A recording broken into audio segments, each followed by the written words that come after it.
نحمده ونصلي على رسوله الكريم أما بعد فأعوذ بالله من الشيطان الرجيم بسم الله الرحمن الرحيم وقال الشيطان لما قضي الأمر إن الله وعدكم وعد الحق ووعدتكم فأخلفتكم وما كان لي عليكم من سلطان إلا أن دعوتكم فاستجبتم لي فلا تلوموني ولوموا أنفسكم ما أنا بمصرخكم وما أنتم بمصرخي إني كفرت بما أشركتموني من قبل إن الظالمين لهم عذاب أليم صدق الله العظيم. دا سورہ ابراہیم دے او سلورم رکوع شروع کیگی. اللہ سبحانہ وتعالی پدی کے آیاتونو کې د شیطان او داغه د منون کو خلقو چې چا د شیطان عبادت کړي داغه خبره منلې ده په دنیا کې داغه په خپلو کې به یو مکالمه کیږي یعنی گفتگو به کیږي او هغه گفتگو به په داسې حالت کې کیږي چې دوی به جهنم ته تللی وي ټول خلک. کم خلک چې د شیطان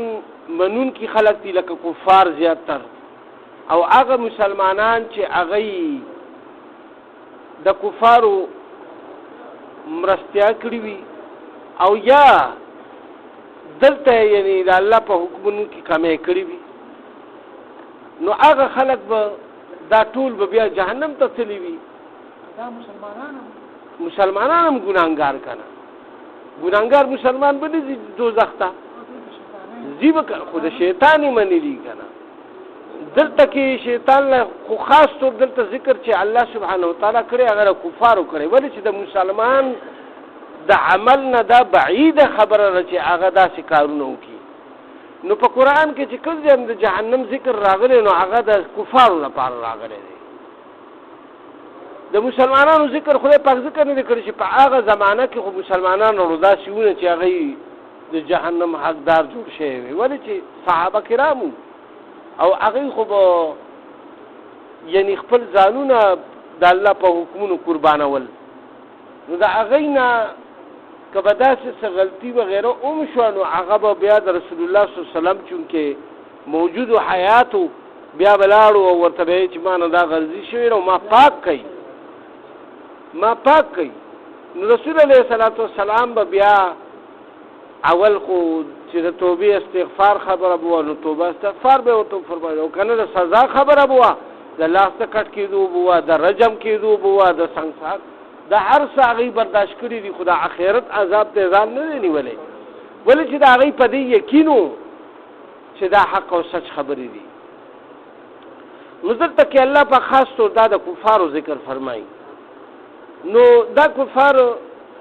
چونکې اوس د شیطان خبره مني او چې مسلمان ورته خبره کوي نو پای باندې ډیره بد هم لګي. د رسول الله سلام په زمانہ کې مغله ډېر تکلیفونه ورکول خدا او ما غره شیطان انجکشن وی چې هغه ته حواله کړه. نو شیطان اوس ګوره پوره وضاحت سره ایت خبره کوي. دلته هغه شیطان هغه بیان الله پاک اوس بیانې مونږ ته چې ګوره دا شیطان به بیا هغه ته د خپل ملګرو ته دا خبره کوي دا اوس د تاسو ته وایم په جهنم کې د دې نه مخکې دا خبره تیره شوه چې کله دا کمزوري خلق دا خپل سردارانو مشرانو چې چا خبره منلی لکه استادانو په هر دین کې خپل استادانی کنه او غي مسلې او ته بیانې او غي په خپل دین باندې خلق کلکې او راړي نو داغي د وجه نه به دا استادان بملاړ شي او د شاګردان به بملاړ شي نو دا شیطان بملاړ شي او د داغه مرګري بم ټول لاړ شي د دوی وټول یو ځای شي په جهنم کې چې چې یو ځای شي نو دلته کې بیا هغه ضعیفان کوم خلک چې دي چې کوم چا د چا اتباع کړې ده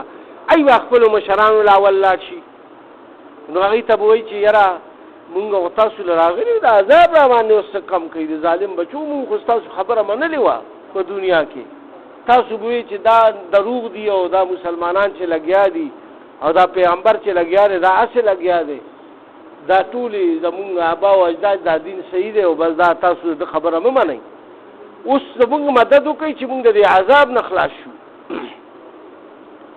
نو دغه مشران به دا کشران هم ځان سره کړي نو شیطان له به لاړ شي نو چې شیطان له لاړ شي نو شیطان ورته اوس دا خبر کوي د دې نه مخکې د مشرانو خبره هم تېره شوي چې هغوی به ورته وایي چې مونږ ځان نه عذاب نه شو لرې کولی تاسو نه به څه کم کړو اوس مونږ او تاسو برابر یو سره اوس په دې جهنم کې یو شانتې عذاب دی نو الله پاک یو بل ځای کې فرمایلی دي چې دا ضعیفان مو وایي چې یا الله دوی له ډبل عذاب ورکړي چې دوی خو مونږ هم ځان سره ګمراه کړي نو هغوی به ورته په جواب کې وایي چې تاسو له دې خدای ډبل عذاب درکړي ولې چې تاسو زمونږ منل ولې نو دلته کې شیطان هم دا خبره کوي وقال الشیطان او وی به دا شیطان لما قضی الامر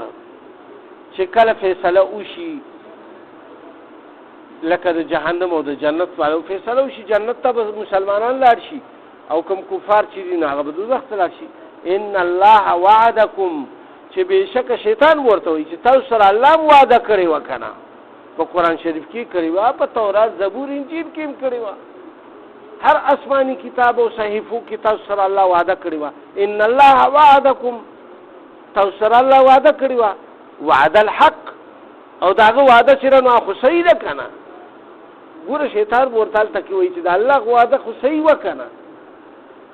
نو بیا به ورته څه وایي ووعدتم فاخلفتکما نو وایي ما تاسو سره هم وعده وکړه ما هم تاسو سره وعده کړې وه چې نه دا ټول دروغ دي او مړه بس که نه وسوسې به مې در اچولې فاخلفتکما لیکن ما خو هغه خپلې وعدې پوره نه کړی شوې که نه ما خو ټول دروغ وایي که نه بس داسې به ورته وایي یو قسم چې ما هغه تاسو سره هغه وعدې خپلې پوره نه کړې ما چې کومې وعدې کړې د الله وعدې حق وي هغوی چې سره کومې وعدې وکړي هغه حق ثابت شوي جهنم ته راغی او چې څوک جنت ته تلو والی و هغه جنت ته لاړه د الله وعده حقه وه او ما چې تاسو سره کومه وعده کړې هغه ما پوره نه کړې شو ما خو د دروغو وعدې کړې وې که نه ما خو ځان لاسې خپل ملګري جوړ کړي وو که نه ملګري به مې نه جوړول دلته به یوازې وم اوسه نو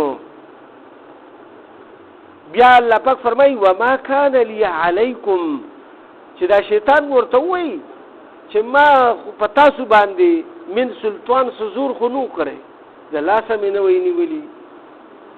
ساتکری مې درته نه واچولې پړه مې درته رسۍ مې درته نه واچولې چې په زور مې راښکري وي بتخانې ته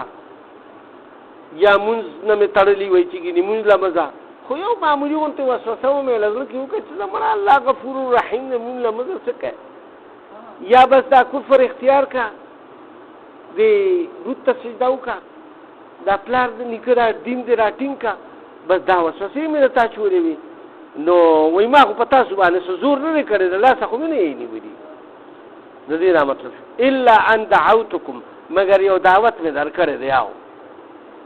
نو فاستجبتم تاسو زما هغه دعوت قبول کو لی او زما په هغه دعوت باندې وچلېدی نو فلا تلومو ما سره ملامته کوئ فلا تلوموني ولومو انفسکم خپل نفسونه ملامته کوي خپل ځانونه ملامته کوي ولې چې تاسو د الله پاک عقل فکر سوچ در کړی تاسو به د عقل او د فکر او د سوچ نه مو کار اخیستی و که نه ما انا بمصرخکم او زه خو ستاسو فریاد نشم اورېدی وما انتم بمصرخي او نه تاسو زما فریاد اورېدی شئ بس اوس فریاد ما ته مه کوئ زه خپل کار کوئ انی کفرتو زه ستاسو نه انکاري یم بما اشرکتمونی من قبل د هغه شرک چې کوم تاسو د دې نه مخکې کړی دی په هغې کې ستاسو خواهشات هم شامل وي یوازې زما وسوسې شامل نه وي هغه خواهشات دا چې تاسو د دنیا لالچو پای کې چې بوتانو نه مو پجاریان ځان نه جوړ کړیو منجوران او خلکو پیسې وروړي او د تبع چولی خوراکونه به دل وروړو ګډان او چيلي به د ذبح کول او وروړي او تیار غوخي مخورلې دي نو اسمه ملامت کوي او زاونه ملامت کوي ان الظالمین لهم عذاب الیم بشک د ظالمانو لپاره چې کوم دی نو عذاب دردناک دی به اوس سوچو کې کوم مسلمانان دي او کې هندوان دي او کافران دي الله خو واضح بیان کړی چې شیطان من ظالمانو تاسو نه لاس پر ساتي منکر بشي وادخل الذين او داخليږي به هغه کسان امنو چې کوم چا ایمان وروړي دي او عمل الصالحات او نیک عمل کوي نیک عمل چې څوک کوي جنات تجري ای به کوم ځای ته داخليږي جنتونو ته تجري من تحتها الانهار چې بهيږي به د هغې د لاندې نهرونه خالدین فيها او دوی به وي په دې کې څه همیشه باذن ربهم په حکم د رب خپل سره تحیتهم او بیا به د هغه خپلو کې دعا د وخت د ملاقات باندې سي فيها سلام هغه به سلام وي ګوره د جنتیانو هم یو بل ته چې داخليږي نو څه به وایي السلام علیکم ورحمت الله السلام علیکم او فرشتیم چې په دې داخليږي نو هغوی به ورته السلام علیکم دا سلام ذکر رسول الله صلی الله علیه وسلم فرمایلی تاسو په دنیا کې عام کوي وای د دې به یو ملاقات اصل دنیا کې چې ګوره یو سره به فلته سره لاړ شي او داسې ګوم څوم ولاړ یې وی لکه څو په غلې دي چې سلام واچي دی وای وی وعلیکم سلام په خیر علي رورا بیا غي ورته چې څنګه راغله راځه کینا کنه بیا او چې سلام وانه چې داسې نه وګوري او کله سکه نو خلک هم په شکی شي زیاده سکه لہذا سلام سره تل پکار دی دا مونږ او تاسو ته دغه او په جنت کې خاص طور هر طرف نه سلام وي یو بل باندې سلامونه چي فرښتې هم په سلامونه چي داسې جنتونه وي او باغونه وي چې بهيږي به داغي دلاندې نهرونه داغي د بنگلو او د ونو دلاندې اوس الله پاک فرمایي الم ترى آیات نګوري کیف ضرب الله مثلا څنګه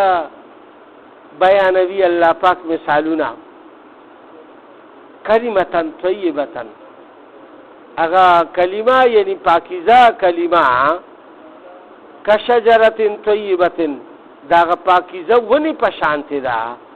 اصلها ثابتن چې دا هغه جړړي پس مکه کې مضبوطی او بیا وفرعها فی السماء او شاخونه د هغه اسمان طرف ته خطلی وی توتی اکلها او ورکوي دا میوه کل حین باذن ربها هر وخت په اذن د رب سره د الله په حکم سره دا میوه ورکوي په هر وخت کې ويضرب الله الامثال للناس او الله پاک بیانوي مثال خلقو ته لعلهم يتذكرون د پاره د دې چې دی نصیحت حاصل کی او سوچو کی